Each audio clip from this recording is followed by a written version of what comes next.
Olá, está começando o programa Uniso Comunidade. No programa de hoje, vamos receber a aluna de Arte e Educação da Uniso, Ananda Jacques, que é idealizadora de um projeto de musicalização infantil. Vamos receber também a professora mestre Albertina Sarmento para conversar sobre a tecnologia na sala de aula. Está no ar o programa Uniso Comunidade.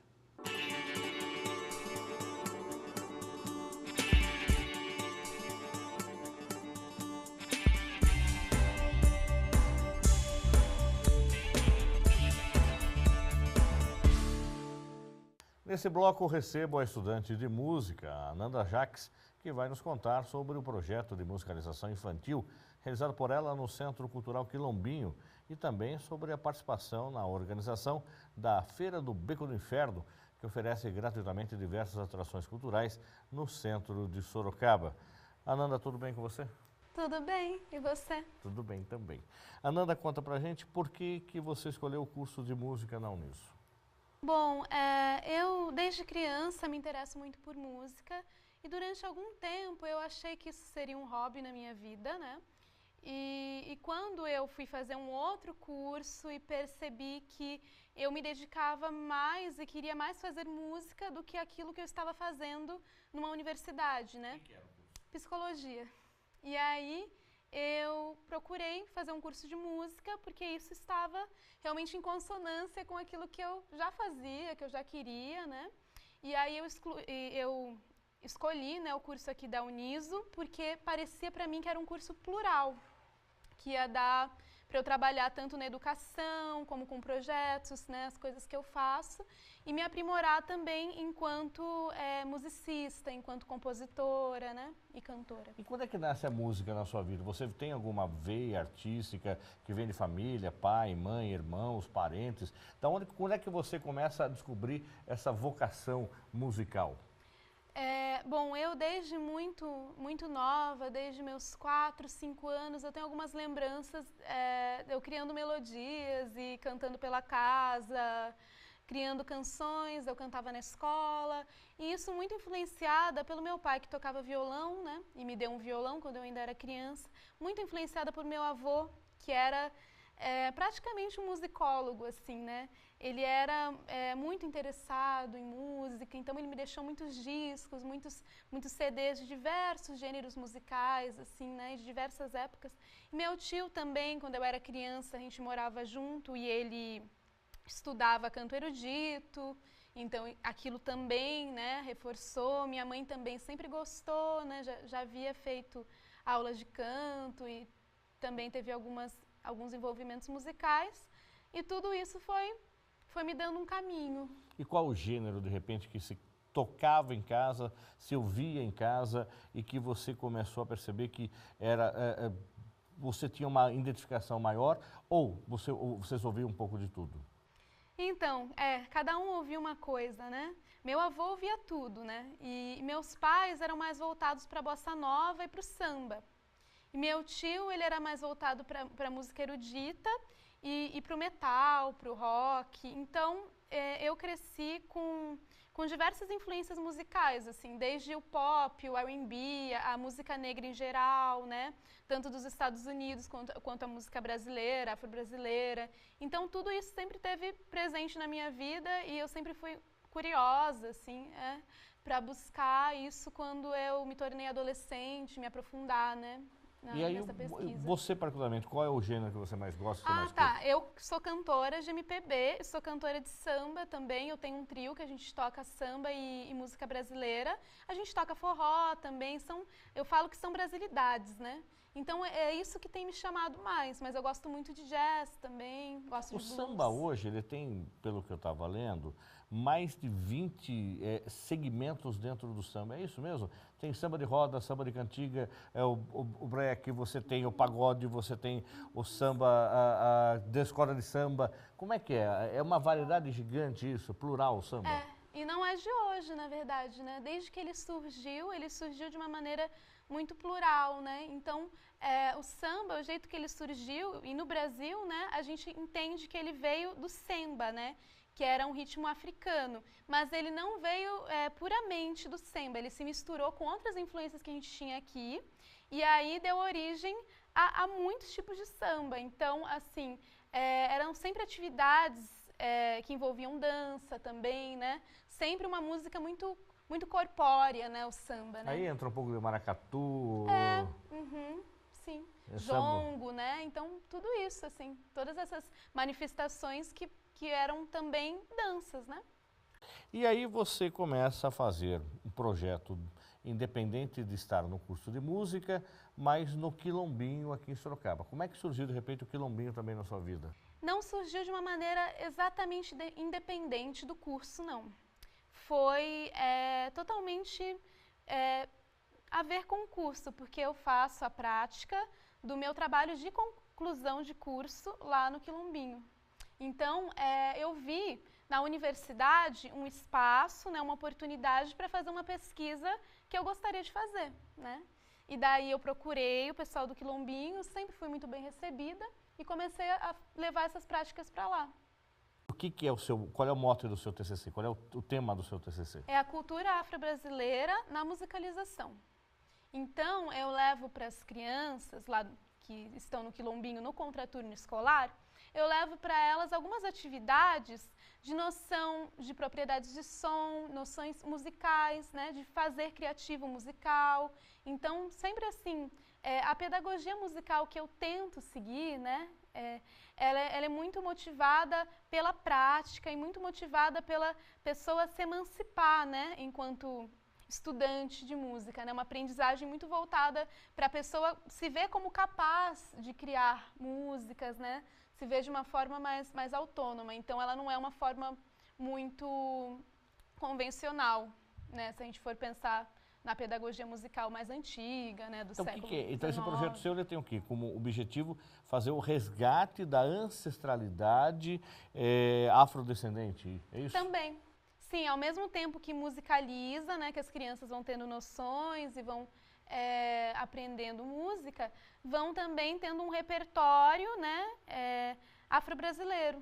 Você passa alguns pontos históricos, mostra a importância do negro na sociedade brasileira, você conta da onde vem a origem desse negro, o trabalho que ele teve, de fundamental importância para o nosso país, você mostra tudo isso? Sim, eu costumo levar, quando eu levo alguma canção, algum canto para a gente fazer algum trabalho, eu procuro, né, elucidar para eles da onde vem, né, porque é importante a gente conhecer, né, se eles conhecem. Aí, às vezes, tem algum aluno que conhece, né, alguma coisa que eu levo e conta a sua experiência com aquilo. Porque eu entendo também que é muito importante a gente, enquanto educador, não ser um transmissor de conhecimento, né, mas instigar também, né, e ouvir também o que o aluno tem, né.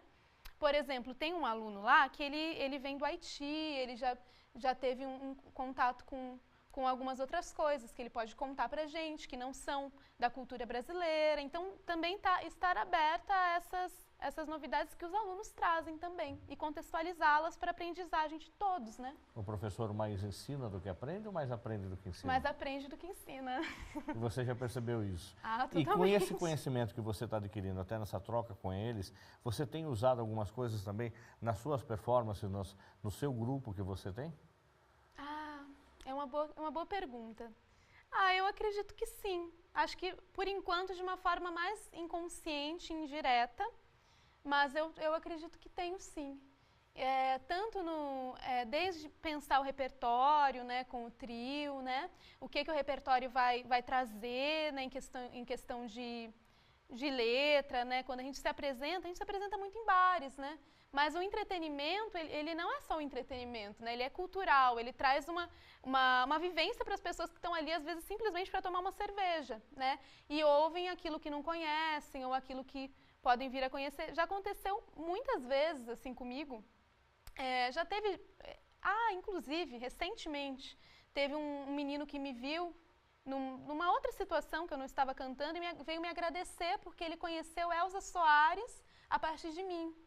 Porque eu tenho no meu repertório, né? E aí ele gostou, ele foi procurar e ele veio me agradecer. O menino até se ajoelhou, assim, foi uma loucura, porque ele falou como que eu não conhecia, né? Então, às vezes, esse caminho da noite, do entretenimento, ele também acontece um aprendizado ali também, né? Porque existe a aprendizagem o tempo todo na troca entre as pessoas, né? Do que você está estudando e o que você, por exemplo, com essa fala desse seu fã, tá? Você percebe que há uma ignorância total cultural da história da música popular brasileira? Ou seja, muitas vezes nós somos tomados a acreditar e aceitar o que o rádio está tocando e, consequentemente, o rádio toca o que é desse momento, que é extremamente descartável, amanhã já toca outro, amanhã vai depois, mas não se tem essa contextualização histórica de quem é que fez boa música ou quem é que ainda faz boa música no Brasil.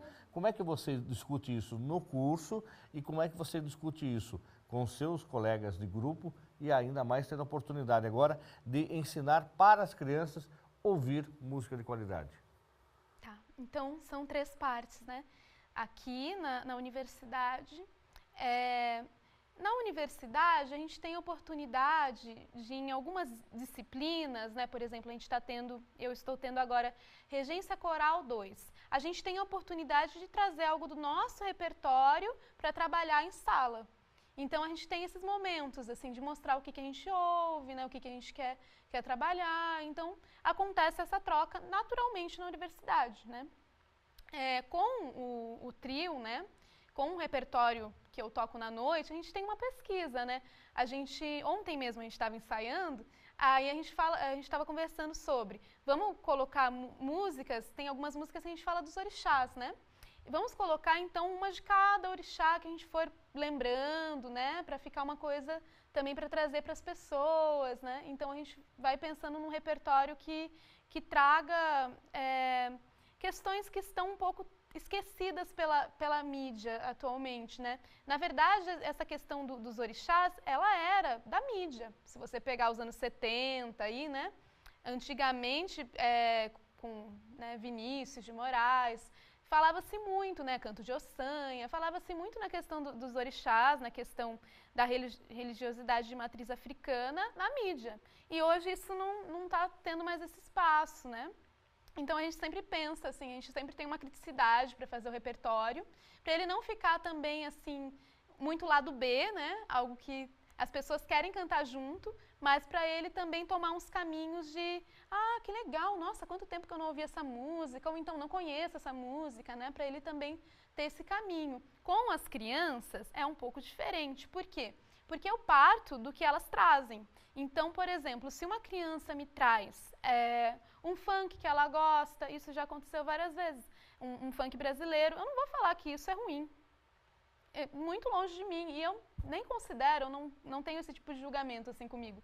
Então, eu vou perguntar para ela, por que você gosta? Ela vai falar, batida, isso já aconteceu várias vezes.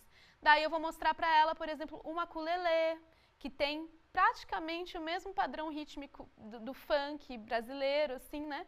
E vou trazer para ela da onde que vem essa batida que ela gosta, e aí as coisas vão se ampliando, né? Vai partindo de um ponto que ela já conhece, já domina e vai ampliando, né? O conhecimento, a rede de conhecimento da criança acerca da música. Qual é o perfil dessa criança do Quilombinho que está lá? Menino, menina, faixa etária, são brancos, são negros, são de etnias variadas, você falou que até tem um menino do Haiti, enfim, como é que é? Quem é o perfil desse aluno que está lá? Olha, as etnias variadas, totalmente. E as idades também são muito variadas, o que torna o meu desafio um pouquinho maior. E o desafio de todos os educadores que estão fazendo atividades lá. Por quê? Porque a gente pega crianças que estão num período ainda que não abstraem tanto e outras que já estão voando nesse sentido da abstração, né? Então, por exemplo, para dar um exemplo assim, para elucidar. Às vezes, né, dependendo da atividade que a gente vai fazer, se envolve cantar, né, e eu tenho todo um trabalho de canto, a gente faz exercícios de respiração, né? E aí, se eu falo para eles, né, vamos soltar o ar em som de S. Alguns vão entender que é som de S é S, né? E outros vão entender que é só o som. Então, assim, a gente tem que ter todo um cuidado, porque a faixa etária é muito diferente. Tem crianças de 5 anos, se eu não me engano, lá, e tem até 13 eu tenho também. Então, a idade é muito grande. E além disso, umas brincadeiras que eu levo, às vezes para as crianças menores vai ser muito legal.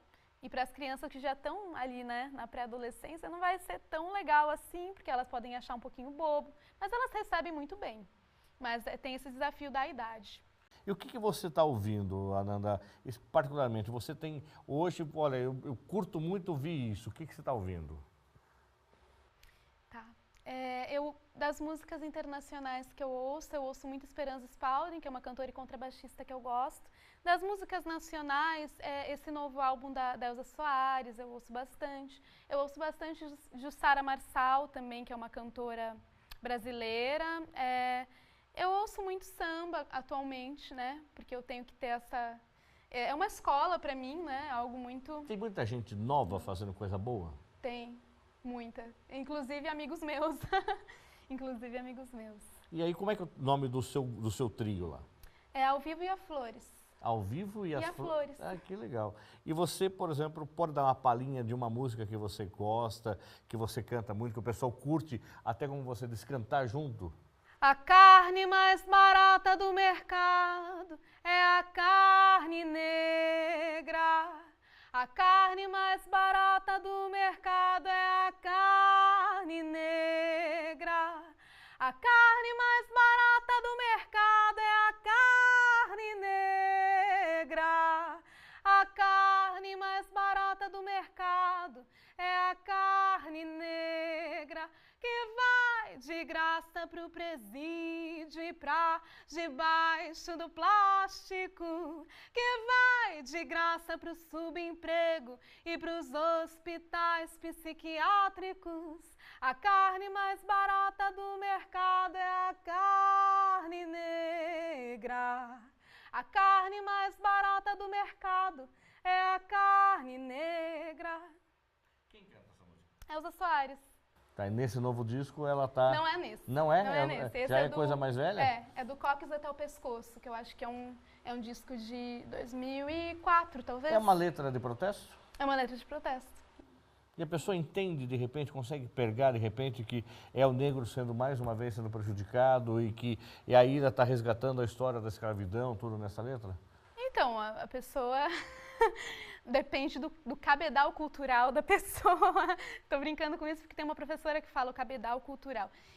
Mas assim, sim, né? Acho que normalmente sim. E samba? O samba que o pessoal curte mais em barzinho, tomando cerveja. O que é a que mais tem uma mais pedida, uma mais popular, que você poderia fazer uma palhinha também? Aquela que vem o bilhetinho, vem um torpedo toda hora lá pro pessoal. Você canta essa, você toca essa, que é assim bem popular. Sei que vou morrer, não sei o dia, levarem saudades da Maria. Sei que vou morrer, não sei a hora, levarem saudades da aurora. Eu quero morrer numa batucada de bamba, na cadência bonita do samba. Eu quero morrer numa batucada de bamba, na cadência bonita do samba. Muito bem, parabéns. Essa rola. E aí, para quem quiser fazer contato com o seu trio musical, como é que faz? Gente, olha, vocês me achem no Facebook. Eu estou lá, eu tenho perfil, tenho página, né? Tenho Instagram também. E é tudo o mesmo nome, que é meu nome, né? Ananda Jaques. O Instagram é tudo junto, Ananda Jaques. Aí tem o e-mail que é o contrário, Jaques Ananda. Mas o Facebook é Ananda Jaques também. E você tem uma página no Face também. Ananda Jaques. Ananda Jaques no Facebook. Muito bem. Independente do seu aspecto cultural, musical, que você faz um trabalho muito legal, aí você também é uma das organizadoras da Feira do Beco do Inferno. O que é a Feira do Beco do Inferno? Para quem não conhece, hoje já é tema de pauta dos jornais, das emissoras de televisão de Sorocaba, as rádios também anunciam sempre que a feira vai acontecer. O que é a Feira do Beco do Inferno, para quem não conhece? A Feira Beco do Inferno, ela é uma feira bimestral, né? Que a gente está fazendo a cada 2 meses, por enquanto, né? Tem sido assim. Livre de arte. Então, ela é uma feira que as pessoas vendem aquilo que elas criam. Uma feira autoral. Então, o principal motivo dela é ser autoral.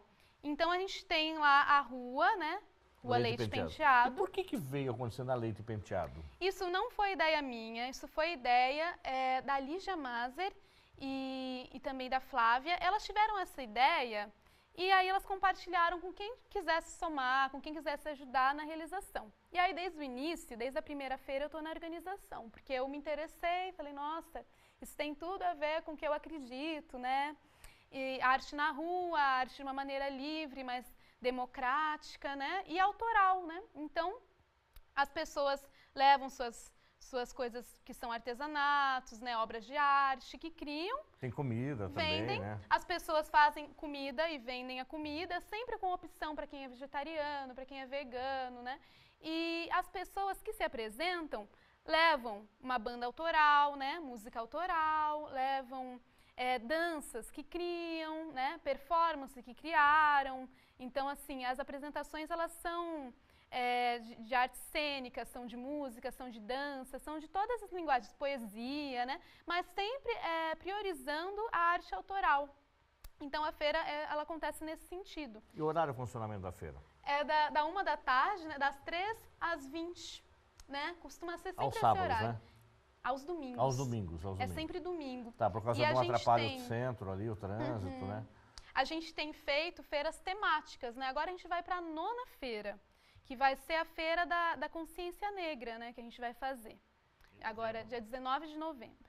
Então, a gente tem feito feiras temáticas e para além das apresentações artísticas que a gente propõe rodas de conversa. Então, toda feira, vocês podem chegar lá, vai ter alguma coisa histórica, vai ter alguma coisa de roda de conversa, alguma coisa que também as pessoas possam falar, possam aprender, interagir de uma maneira mais direta.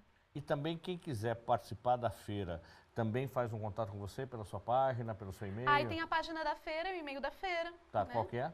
A página da feira é Feira Beco do Inferno, no Facebook. Então, vocês podem curtir, podem mandar a mensagem.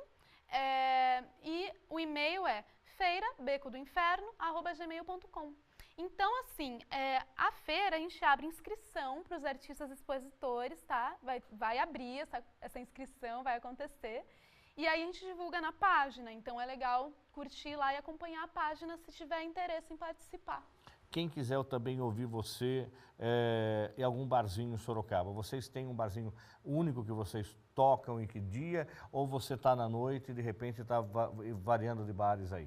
Eu estou na noite, de repente estou variando de bares, mas a gente tem tocado bastante no Depois Bar, temos tocado na Casa da Frida também bastante, mas é melhor acompanhar pela página, porque lá você atualiza. Eu falar em datas aqui. Tá. Aí né, você atualiza sempre lá pela página. Eu atualizo. Muito bem. Ananda Jacques, muito obrigado pela sua participação, sucesso para você, tá? Que você desenvolva outros projetos e o canal está aberto para você divulgar essas ações que vocês vêm fazendo e que é com certeza uma conscientização e um aprimoramento da gente ter aí uma concepção de entender a música popular brasileira de outra forma.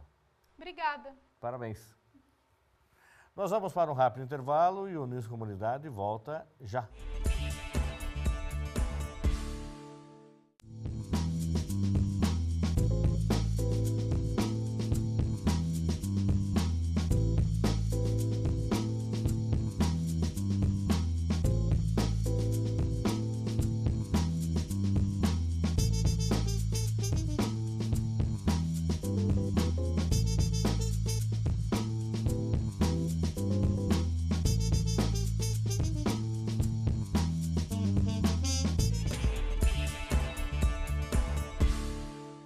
Estamos de volta com o programa Uniso Comunidade.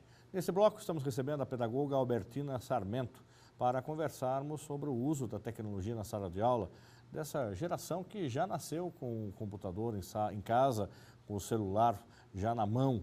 Mas a professora Albertina vai falar disso daqui a pouco. Como de praxe do nosso programa, vamos conhecer um pouco mais o nosso entrevistado. Professora Albertina, muito obrigado pela presença da senhora. A gente quer conhecer um pouco mais do perfil do nosso entrevistado. E a senhora estava me dizendo, antes de começar o programa, que a senhora não é de Sorocaba, a senhora é de Minas, é isso? Sou de Itajubá, Minas Gerais. e viemos para alumínio nos anos 80. Para ver com o seu marido. Meu marido, ele veio trabalhar na CBA. E a partir daí meus filhos já tinham 5 e 7 anos. E aí eu retomei a minha... A senhora morava parte... lá naquela...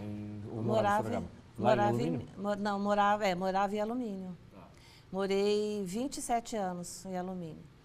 E nessa época, as minhas crianças já eram grandinhas, então eu vim fazer pedagogia aqui na Uniso. Depois de casada que a senhora veio fazer a graduação? A graduação.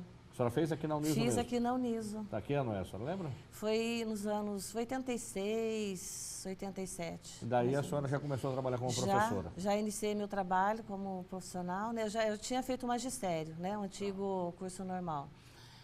E a partir daí comecei a trabalhar. Inicialmente, começando a faculdade, já comecei a trabalhar numa escola, na Escola Isaura, de alumínio. E de lá para cá não parei, nunca mais. Tudo bem. A senhora já é aposentada? Aposentei tem 2 anos. Aposentei em 2015, já com 32 anos de trabalho na sala de aula. E aí, há quanto tempo na Universidade de Sorocaba? 4 anos. Eu acho que isso é muito interessante, né, quando a gente fala até para os alunos, que nós temos professores que, além da titulação acadêmica, a senhora vai falar daqui a pouco, é essa experiência de prática, né? E aí a prática do cotidiano hoje com a teoria da sala de aula.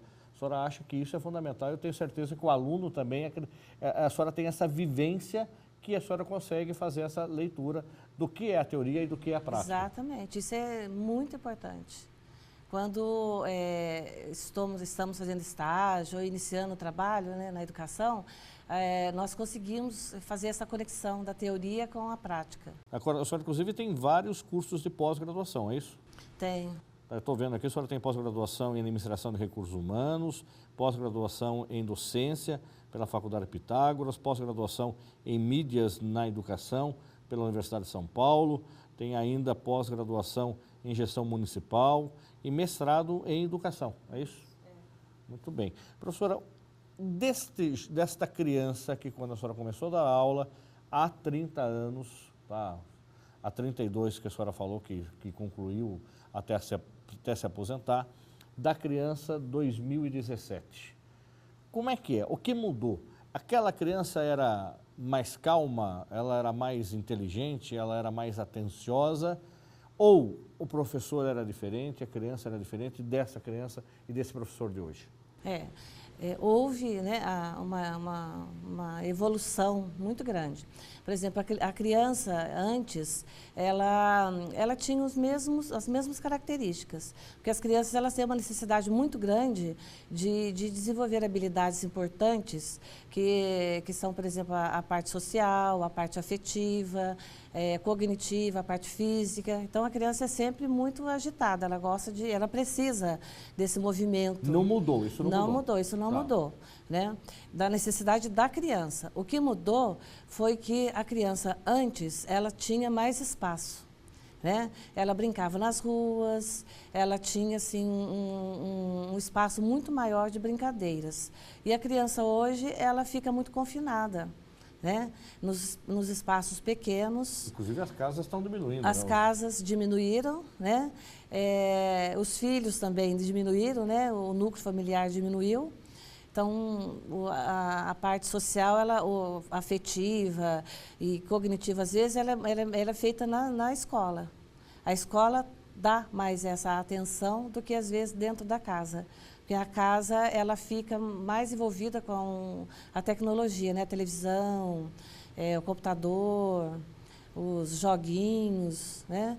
E na escola, ela necessita de mais brincadeiras, de um espaço maior, para que ela possa desenvolver essas habilidades que são importantes. Hoje, quais são as disciplinas que a senhora ministra no curso de pedagogia? Eu trabalho Educação e Diversidade, trabalho Coordenação Escolar, Currículo e Cultura e Educação e Infância.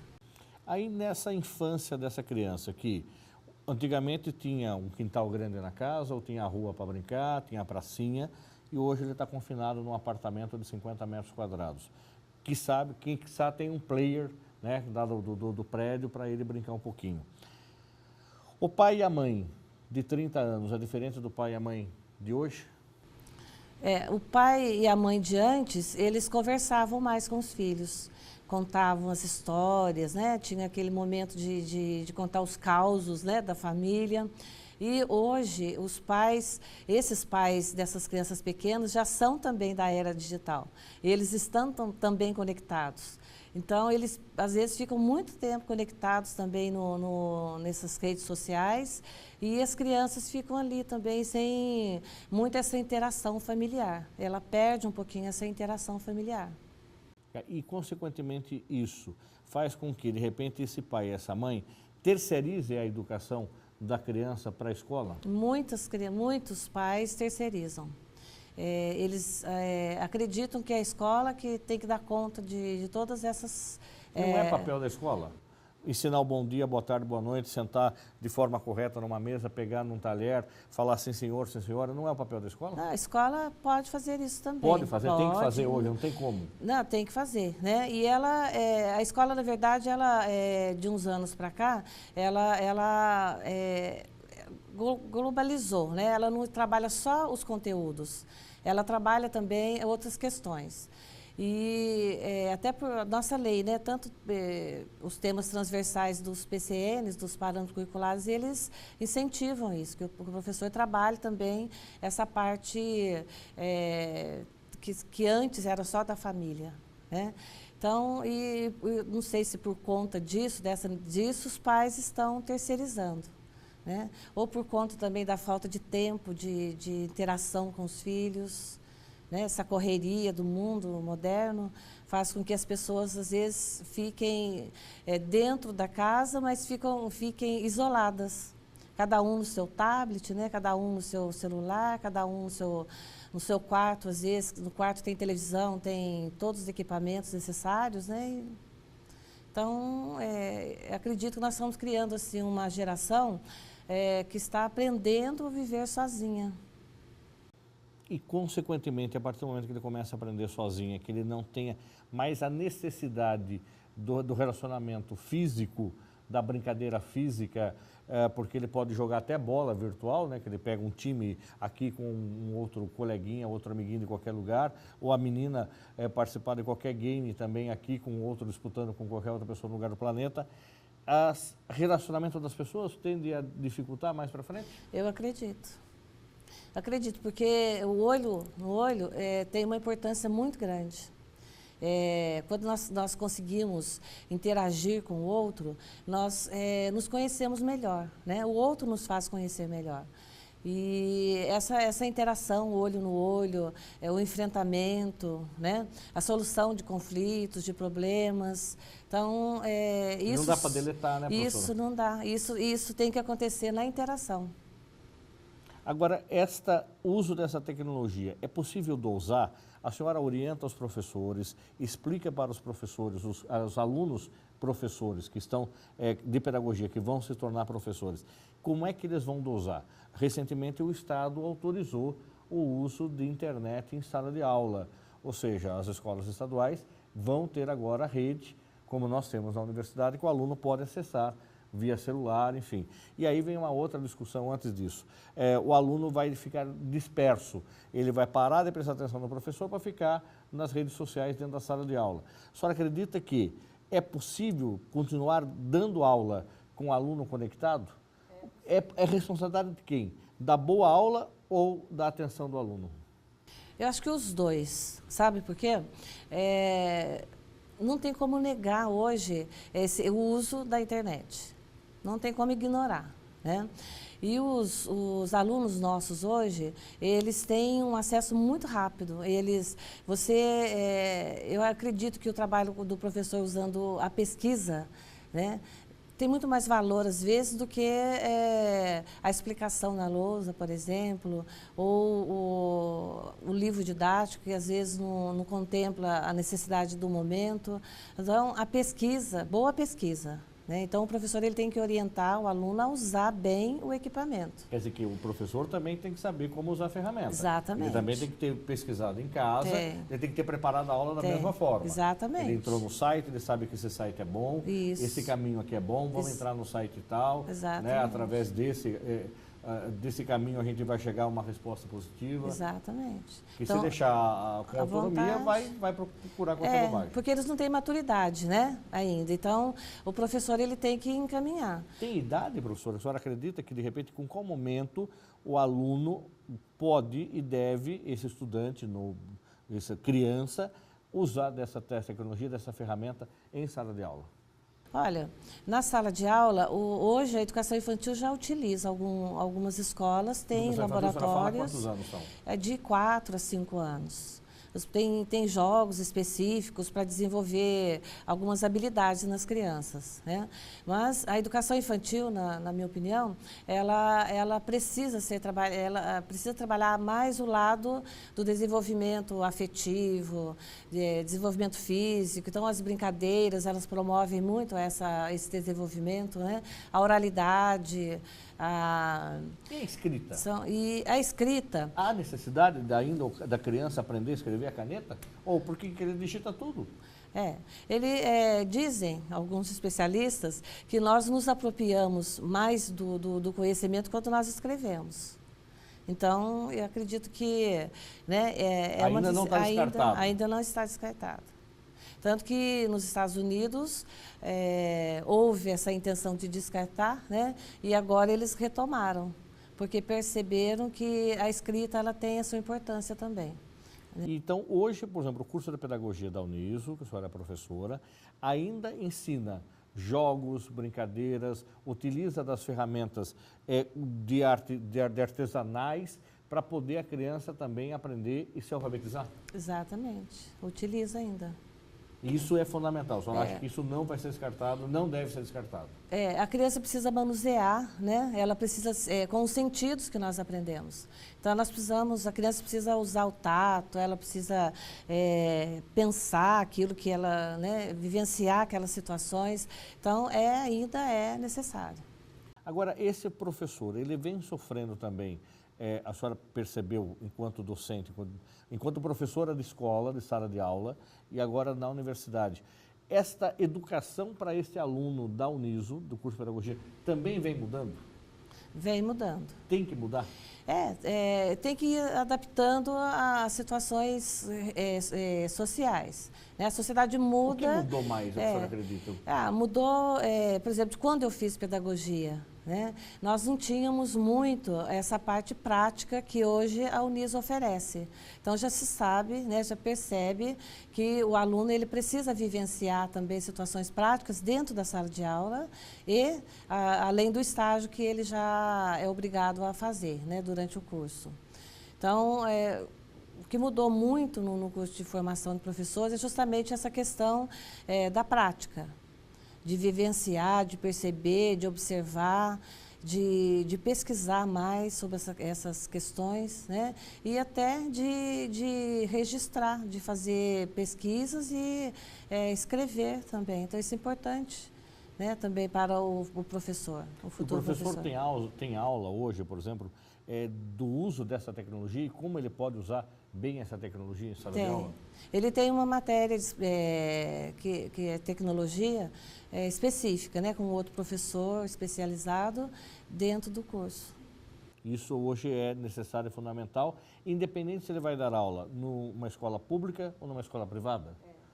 Hoje a escola pública e a privada, elas estão muito distantes do uso da tecnologia ou estão se aproximando? Elas estão se aproximando, sim, mas ainda tem uma distância grande. A escola pública ainda tem dificuldades? A escola pública tem dificuldades de manter um laboratório, por exemplo, de informática atualizado ou de ter equipamentos dentro da sala de aula. Né? Data show, por exemplo, ou, né, para vídeos. Dentro da sala de aula não são todas as escolas que têm. Então, a escola pública ainda tem essa dificuldade. E qual é a expectativa, por exemplo, do aluno da geração 2020? Que a gente já não pode falar mais da geração até 2000. Tá? Isso já foi. Enfim, nós estamos hoje, de repente, o menina que está acompanhando o programa Uniso Comunidade, vai ser nosso aluno em 2018. Nós vamos formar um professor que vai ficar pronto em 2021. Né, 3 anos ao curso de pedagogia, né, a licenciatura, 3 anos e meio. E aí, na hora que ele for para a sala de aula, ele vai estar com um aluno que nasceu aí em 2010, 2015, né? 2015, quer dizer que, como é que a cada dia precisa se aprimorar mais? Vai chegar um momento que você acredita que vai ter robô na sala de aula para ajudar o professor ou não? Oh, eu acho que não. Acho que não substitui o professor. Principalmente o professor alfabetizador. Né? O professor que dá aula para os pequenos, para as crianças, precisa ser professor. Usa cartilha ainda, professora? Não. Do Beabá lá, cartilha Caminho Suave, né? O André, por exemplo, estudou no Caminho Suave, não era a minha época, né? Caminho Suave, que tinha, né, a letra A, que letra tal, tinha o desenho, não é, né? Não existe mais a cartilha? Não, a cartilha não existe, mas se trabalha o alfabeto, né? Nós trabalhamos, porque a escrita é uma tecnologia inventada pelo homem. Então, tem que ser ensinada. Toda a tecnologia tem que ser ensinada.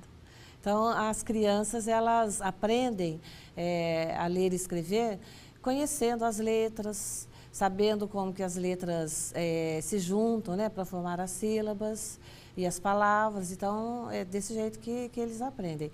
A diferença da cartilha é que a cartilha tinha uns textos, assim, muito pobres, né? Uns textos, assim, bem... A senhora usou cartilha para dar aula? Usei. Até o Caminho Suave também ou não? Usei. E gozado que eu fui alfabetizada com livros. Na minha época, lá em Minas, ainda não havia cartilhas.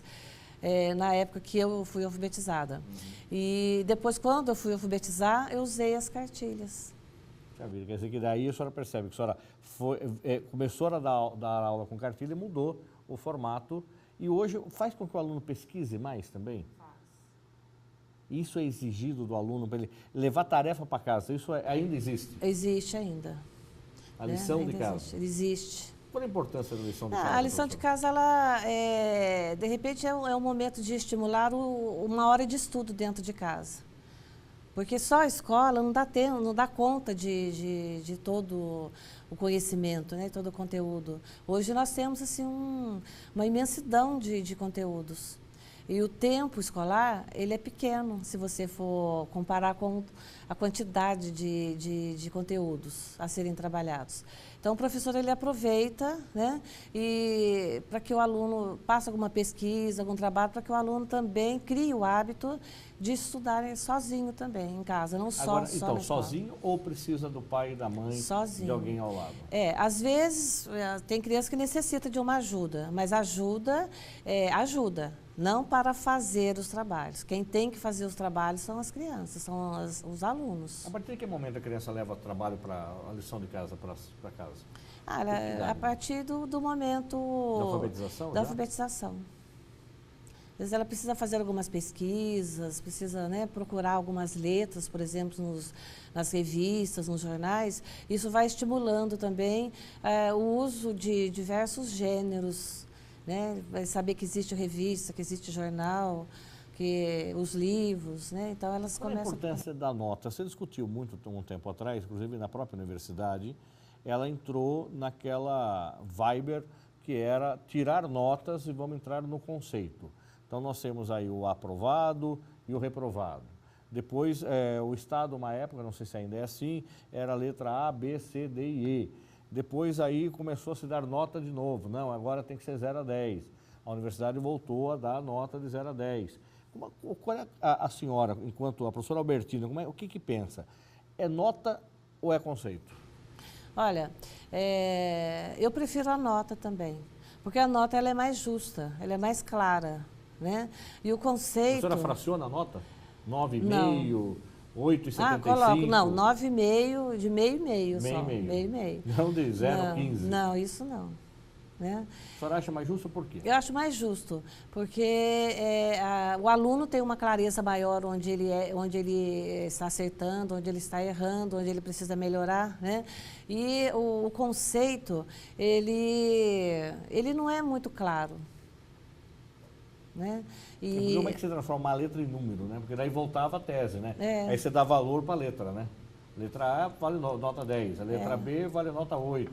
Porque acabava ficando assim, né? Na verdade.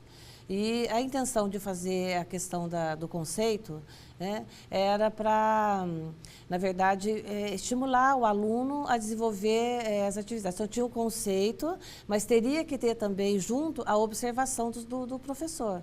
Então, olha, está precisando estudar mais isso, aquilo, está com um problema aqui, ali, né? Quer dizer, o professor teria que dar o conceito e também a orientação.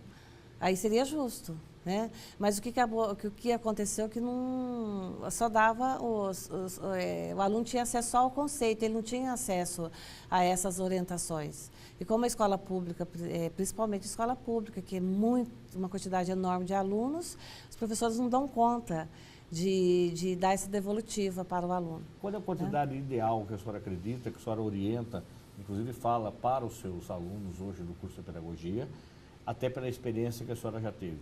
Qual é a quantidade ideal de aluno em sala de aula? Olha, 25 alunos. 25. Um professor consegue dar conta de 25? 25 alunos. Com assistente, com auxiliar ou não? Sozinho? Sozinho, do ensino fundamental. Fundamental. É. Que vai até que série? Que vai até do 1º ao 5º ano até 10 anos. Até 10 anos. É, de 6 a 10. E por que mudou isso também, professor? Eu não entendo, que antigamente era da 1ª à 4ª série, depois da 5ª à 8ª, daí já entrava no ensino médio. Hoje é do 1º ao 5º, depois daí ele tem até o 9º ano. O que houve essa mudança? O que mudou? O que o Estado, o ALDB mudou isso? Não, houve uma necessidade, porque o Brasil é muito grande, né? E muito desigual economicamente. Alguns municípios brasileiros, eles conseguiam atender a educação infantil com 5 anos, até 6 anos, né? A educação infantil ia até 6 anos. E outros municípios não tinham verba própria para a educação infantil, porque a educação infantil é responsabilidade municipal, né? E o ensino fundamental, o aluno iniciava com 7 anos. Então, muitos municípios, as crianças ficavam, assim, em termos de educação, prejudicadas, porque municípios com mais dinheiro conseguiam ter educação infantil e municípios com menos não conseguia ter a educação infantil. Então, a partir do momento que passou-se a atender a criança de 6 anos no ensino fundamental, então essa criança passa a ser atendida. Essa criança do município... Já começa a valer como o 1º ano? O 1º ano. Tá. Então, ela agora está sendo... Antigamente seria o pré-primário? É.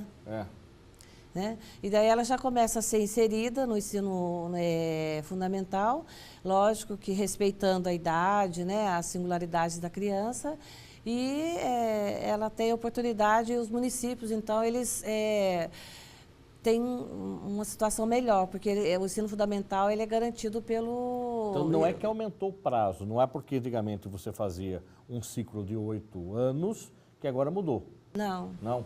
Continua assim, do 1º à 4ª série e depois da 5ª à 8ª... Não, do 1º ao 5º ano, né? 1º ao 5º ano. Primeiro ao 5º ano era a antiga 4ª série. A antiga 4ª série, porque ele entrou, na verdade, um ano mais cedo. Exatamente. Tá.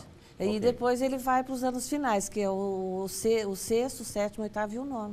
Tá, que é o ensino... que era o ginásio. O ginásio antigamente. Tá, depois vai para o curso, daí vai para o colegial. Depois você vai para o ensino médio, Colegial com o ensino médio. Muito bem. Professora Albertina, quem quiser conversar com a senhora, convidar para uma palestra, bater um papo, quero saber um pouco mais sobre o curso de pedagogia da Uniso, conhecer a professora Albertina, que tem experiência em sala de aula, para ela vir bater um papo com a gente. A senhora tem um e-mail de contato? Como é que é mais fácil falar com a senhora? Tem o albertinasarmento@bol.com.br ou o e-mail aqui da universidade, que é albertina.sarmento@prof.uniso.com.br. .br direto, né? albertina.sarmento@prof.uniso.br. Isso. Tá certo. Senhora Albertina, muito obrigado pela presença da senhora. Sucesso no trabalho que a senhora tem. Obrigada. Tá? E a gente tem certeza que os nossos alunos de pedagogia aprendem muito com a senhora lá. Obrigada. O programa Uniso Comunidade fica por aqui. Se você tiver alguma sugestão para o programa, envie para a nossa página lá no Facebook. Curta lá, dá um like, é o Uniso Comunidade. E você pode rever também todos os programas que já foram ao ar no nosso canal no YouTube, que é a TV Uniso. Agradecemos a sua audiência e até o próximo programa. Até lá!